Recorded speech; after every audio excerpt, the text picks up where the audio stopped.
ಸ್ವಾಗತ ನಮ್ಮ ಚಾನಲ್ಗೆ. ಇವತ್ತು ಒಂದು ಟಿಪ್ಸ್ ಮತ್ತು ಒಂದು ಸ್ನ್ಯಾಕ್ಸ್ ನೋಡೋಣ ಬನ್ನಿ.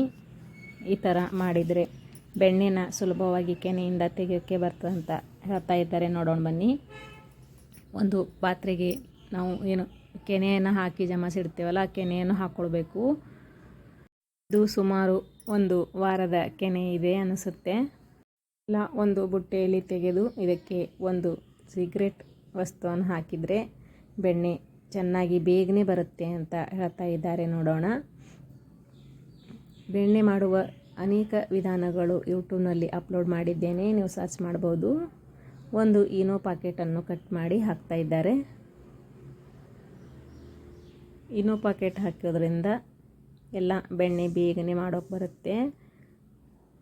ಒಂದು ಪೂರ್ತಿಯಾಗಿ ಹಾಕ್ಕೊಳ್ಬೇಕು.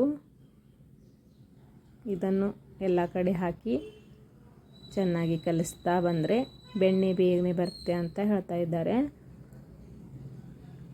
ನೀವು ಒಂದು ಸ್ಪೂನಿಂದ ಕೂಡ ಮಾಡ್ಬೋದು, ಮಜ್ಜಿಗೆ ಮಾಡೋ ರೇವಿಗೆಯಿಂದ ಕೂಡ ಮಾಡ್ಕೊಳ್ಬೋದು, ಅಥವಾ ಕೈಯಿಂದ ಮಾಡಿದರೆ ತುಂಬ ಸರಳ, ಬೇಗನೆ ಬರುತ್ತೆ.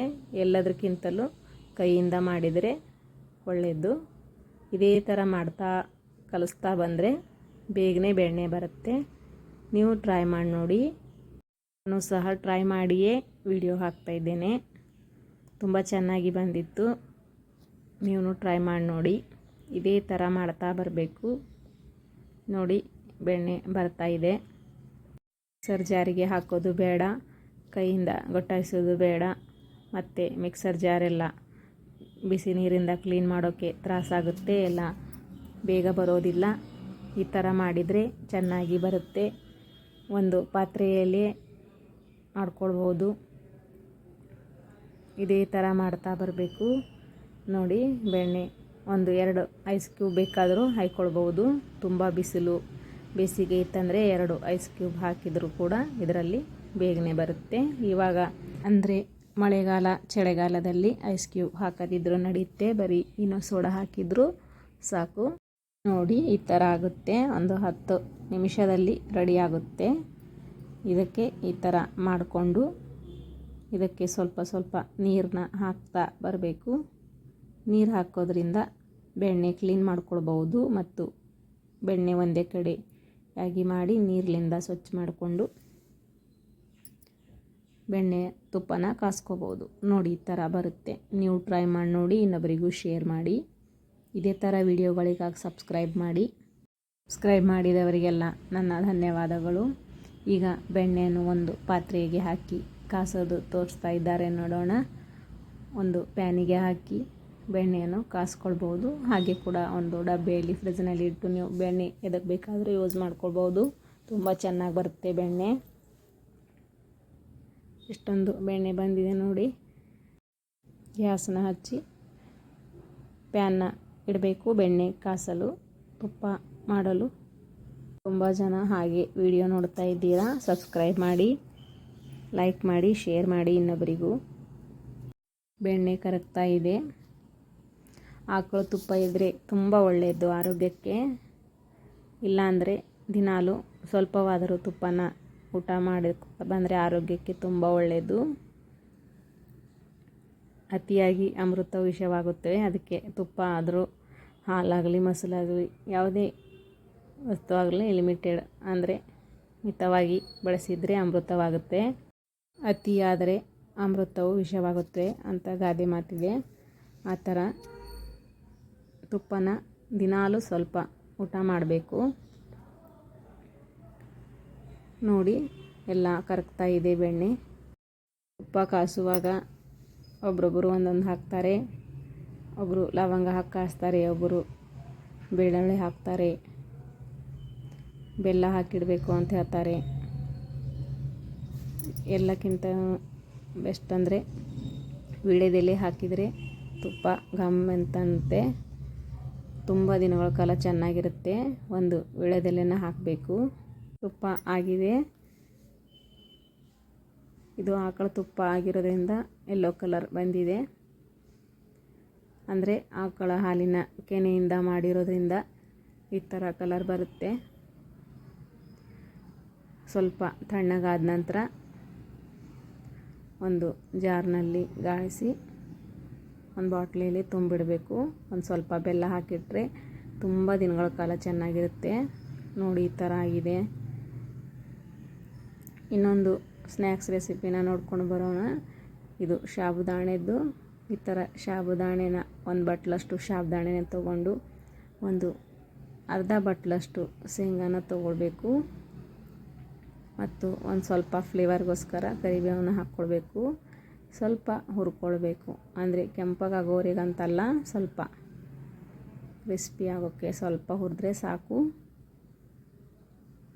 ಎಲ್ಲ ಇದು ಉಪವಾಸಗಳಿಗೆ ಬರುತ್ತೆ, ನವರಾತ್ರಿಗಳಲ್ಲಿ ಮಾಡ್ಕೊಳ್ಬೋದು. ಏಕಾದಶಿ ನೀರಾಹಾರ ಇದ್ದಾಗ ಇದನ್ನು ತಿನ್ಕೊಳ್ಬೋದು.